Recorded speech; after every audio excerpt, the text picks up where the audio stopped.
What do you think? Any thoughts on the new system versus the old system? Let's see.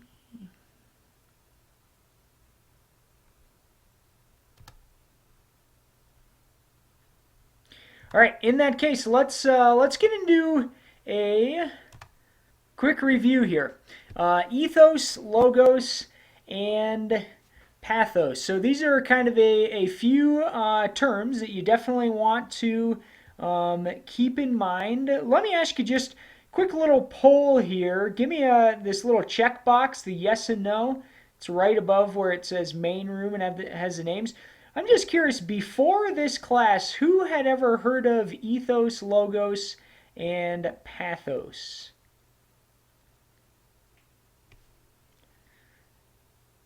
Tabby, I'll get your question in just a sec, because you will, well, kind of. Kind of is the answer. So give me a quick check mark where it says yes and no. Did you ever hear of these terms, Ethos, Logos, and Pathos, before this class? Looks like we got some people heard of them, some people didn't. Chris says yes, but I'm not sure where. So basically, guys, these are, if you think about a good argument, and this could be an argument that's a written argument, in an essay, or it could be an oral argument in the form of a speech, or it could be like a multimedia argument, like a commercial.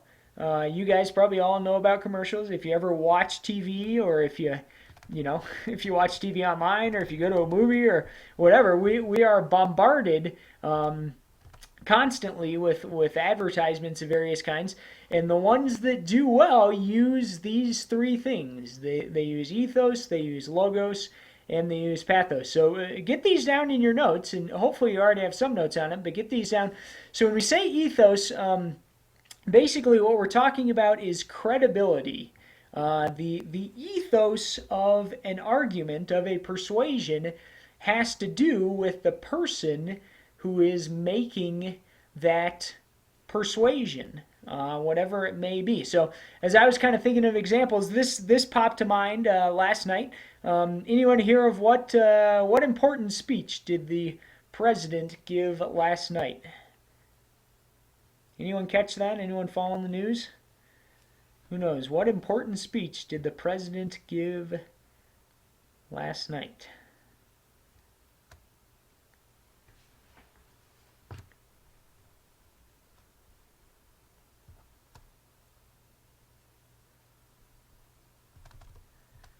See, looks like we had a couple people chiming in. Well, wait a sec. You got it? Let's see. Yeah, he was on all the stations. So Obama was giving the State of the Union address, right?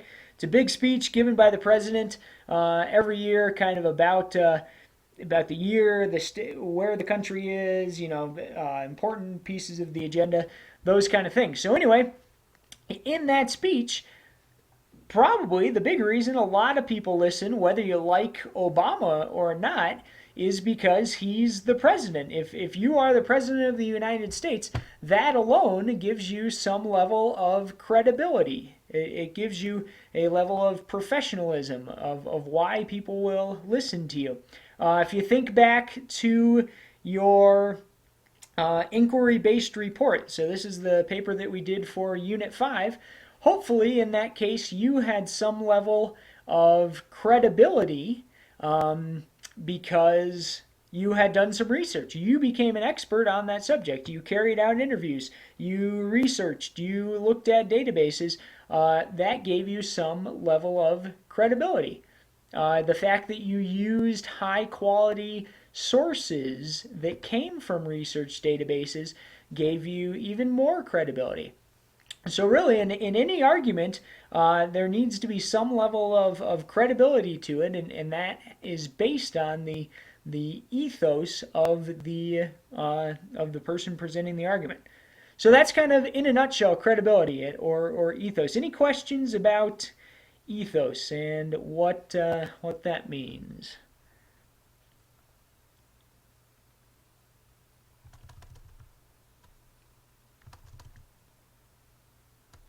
And I didn't, Tabby's question, I didn't get it before, but she had asked, she said, so are we going to create a persuasive piece using propaganda? The answer is yes. But instead of making it a written piece, we're going to use kind of a different area of literacy this time around, and it's going to be a multimedia piece. So at the end of, well, really not the end, but throughout session 3, so the week after this week, Unit 6, Session 3, you'll be making basically a multimedia video that's an advertisement for some kind of product. You can choose the product. It can be a real product. It can be a product that you have invented, really whatever you want. And you'll be making an advertisement for that based on these elements of persuasion. So you want to have ethos, you want to have some kind of logos, have some pathos in there. Use some of those persuasive appeals. So last week we had that assignment on those 8 different areas of persuasive appeals, and you'll be using those as well. It's cool. It's neat. It's creative. I know that you guys did a lot of writing in the last unit, so it's a bit of a break from writing a whole lot. Tabby, yes, I would say in one way or another, you will be kind of, almost making your propaganda. So using different persuasive appeals to try to convince an audience about your product.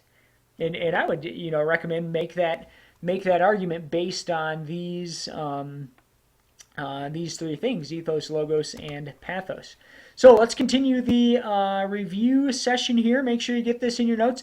When we talk about logos, this is kind of the second of the 3 big argument pieces. If we go back to the Greeks, is logos. And when I think of logos, I think of the word logic. Logic sounds like logos. Oh, Tabby, great question. This week there are no live session questions. So there may be, probably still will be in the future. And one thing I've thought about is I may embed the live session questions within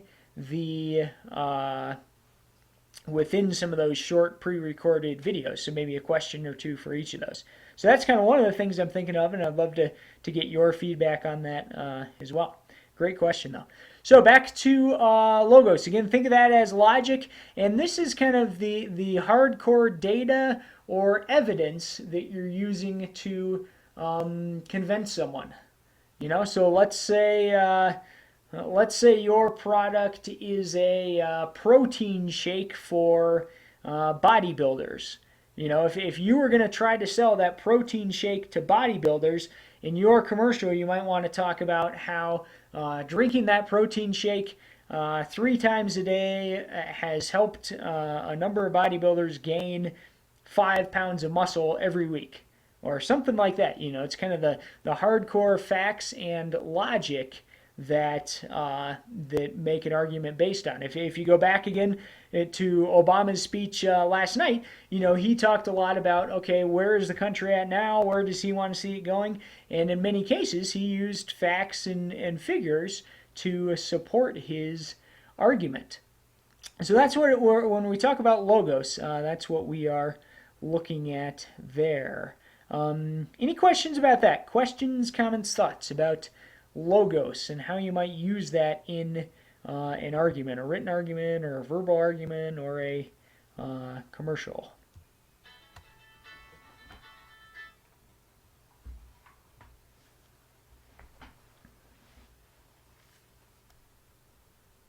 All right, sounds like we're doing good on logos. Okay, final one, of course, is pathos. This when I thought of pathos, I thought of a famous commercial when I was a kid. Michael Jordan, you may have heard of him. He was the guy when I was a kid, the best basketball player around. And Gatorade had this awesome commercial series called "Be Like Mike," and they made up a song about Michael Jordan, and it's a kid dreaming that he's become Michael Jordan.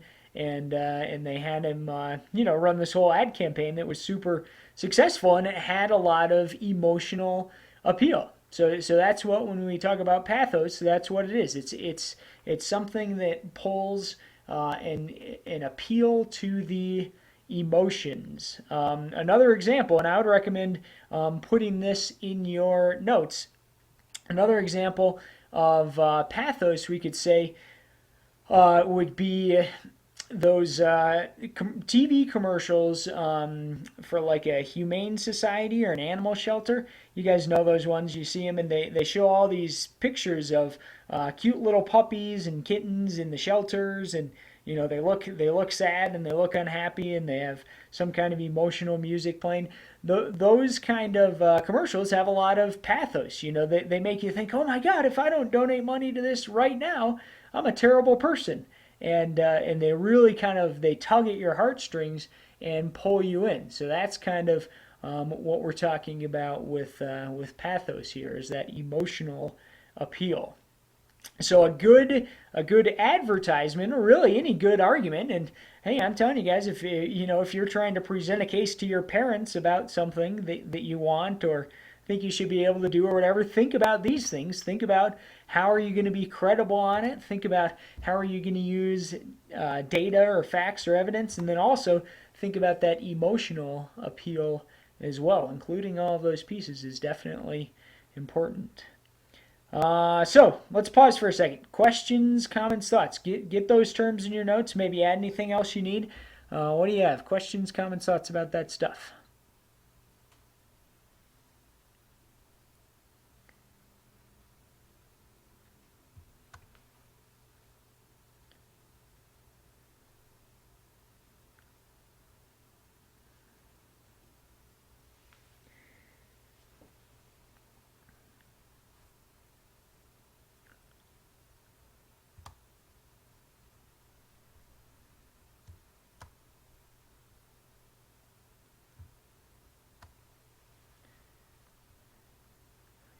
Looks like we got a couple.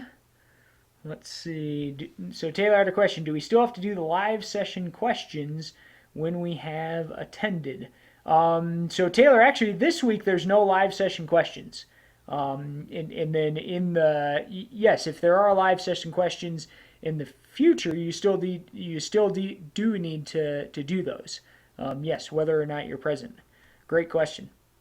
So let's get into, guys, in the final couple of minutes here, a little preview of what's coming this week. Here's one thing I want to show you with this slideshow. If you click this arrow, then the assignments themselves are going to be linked in the slideshow. So let's take a look at these. Really, guys, it's a fairly light week. According to the formal Jeffco calendar, it's actually a 4-day weekend. There's no school on Friday or Monday, so we've got a few less assignments, and it could be a good time if you're behind to work on some old stuff. Make sure you're caught up. If you're missing anything, it's a good time to work on it. So if we hit this link, it'll take us, hopefully, yes, it worked, to the assignment itself. So I'm hoping that organization system may help some students. This assignment, in a nutshell, you're going to be using a variety of examples of persuasive techniques to answer the questions on this document. So my advice, download this document, open it up, use that to type your answers, and then go through everything on this page. There's a few websites, and then there's also a few videos that you download that will allow you to answer those questions about persuasive techniques. Any questions about that one, about that assignment?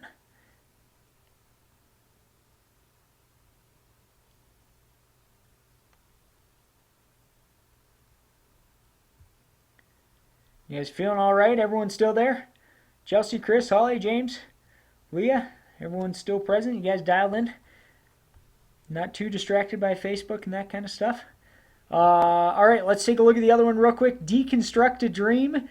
This one's probably my favorite one of the week. So you click that link. We're taking a look at a master of rhetoric here. Someone who is very effective at creating an argument full of ethos, Logos and Pathos, and that, of course, is the man. Right here we see his photo, MLK. So what you'll be doing in this assignment is taking a look at MLK's I Have a Dream speech. You can look at the text here. You can look at the video of it at these links. And as you examine that speech, you'll be working on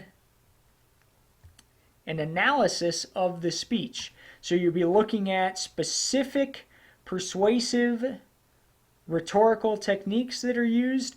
You'll be adding some exact quotes of examples, and then you'll be analyzing the effect on the audience. So again, my recommendation, save this file, have it open on your computer or print it out if you want to do it by hand. Kind of look ahead to see exactly what you'll be doing, and then as you go through that speech, write these things down. If you're watching the speech, you can just pause it to take notes as you go. But it's it's a great speech and an important thing to look at. Tabby, great question. This week, I think we've just got these two. There's the deconstruct a dream and the perceived political power. So this week, just those two. Like I said, shorter week because of those days off. So yes, you're welcome. I know you guys have been working hard, and sometimes it's good to have a little bit of extra time. I think you could do each of those on one day. You know, I would if you go back to the slideshow, here was my recommendation. I said, maybe do perceived political power today and deconstruct a dream tomorrow, and then you'd be done. Or maybe you do one Thursday and one Friday. It might be nice to kind of go into the weekend having both of those done. So guys, English 10, I think we're looking pretty good there. Anything else I can help you guys with as far as questions, comments, thoughts, or are you ready to roll out?